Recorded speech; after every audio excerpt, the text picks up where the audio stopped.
Hello everyone, welcome back to my channel. আজকে class 9-এর কার্যক্ষমতা ও শক্তি এই চ্যাপ্টার থেকে কিছু প্রশ্ন উত্তর তোমাদের জন্য আলোচনা করছি, তোমরা সেগুলো দেখে নাও। প্রথম প্রশ্ন আছে, কার্যের মাত্রীয় সংকেত লেখো। কার্য কি? কার্য সমান হচ্ছে বল ইন্টু সরণ। তাহলে বলের আর সরণের মাত্রার গুণফলটাই হবে কি? কার্যের মাত্রা। তো বলের মাত্রা হচ্ছে ml T⁻⁻2 ইন্টু, আর সরণের মাত্রা হচ্ছে এল, তাহলে এই দুটোকে গুণ করলে হয় ml² T⁻²।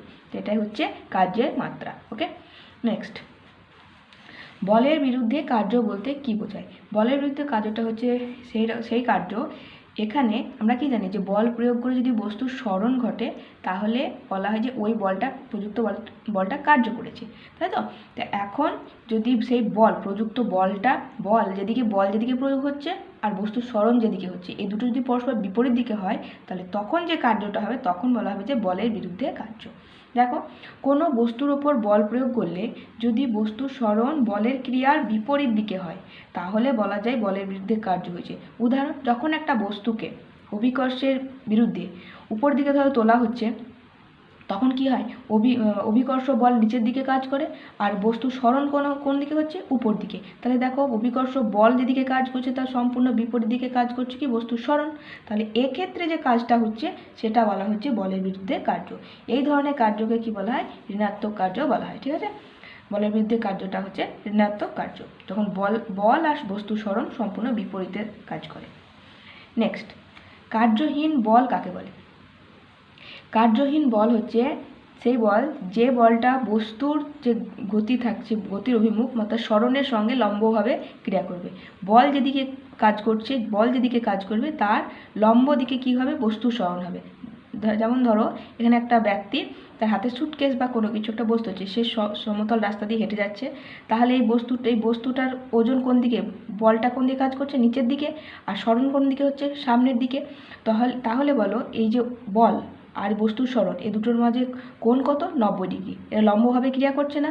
তো এই যে লম্বভাবে ক্রিয়া করছে তখন এই বলটাকে বলা হবে কার্যহীন বল। অর্থাৎ যে বল বস্তুর গতির অভিমুখে লম্বভাবে ক্রিয়া করায় কোনো কার্য করে না, তখন সেই বলটাকে বলা হয় কার্যহীন বল।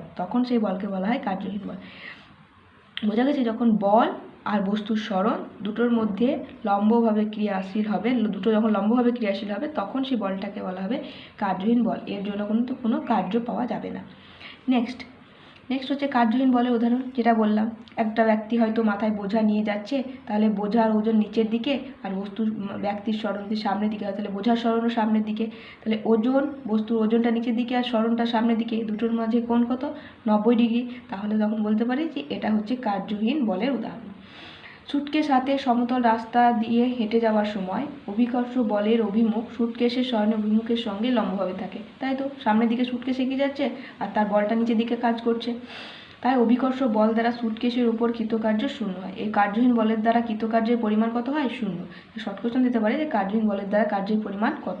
কার্যহীন বল যেখানে কাজ করবে সেখানে কৃতকার্যের পরিমাণ হবে শূন্য। এক্ষেত্রে অভিকর্ষ বল হলো কার্যহীন বল।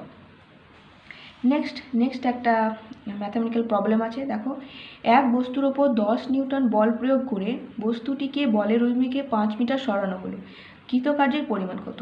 তাহলে প্রযুক্ত বল কত? 10 নিউটন, আর সরণ কত হচ্ছে? 5 মিটার। আমরা কি জানি? কৃতকার্য সমান হচ্ছে বল ইন্টু সরণ, বাস। কৃতকার্য W সমান D ইন্টু F। D হচ্ছে ডিস্টেন্স হচ্ছে 5 মিটার, আর ফোর্স বল হচ্ছে 10 নিউটন। তাহলে 5 ইন্টু 10 কত হচ্ছে? 50। এসআইতে একক হচ্ছে জুল, কার্যের এসআই একক হচ্ছে জুল। তো হচ্ছে কৃতকার্য কত হবে? 50 জুল। হয়ে গেল এই একটা ম্যাথমেটিক্যাল প্রবলেম। তো আজকে এই কয়েকটা প্রশ্নের উত্তরই তোমার সাথে আলোচনা করলাম। দেখা হবে নেক্সট ক্লাসে। ততক্ষণের জন্য তোমরা ভালো থেকো, সুস্থ থেকো। Thanks for watching.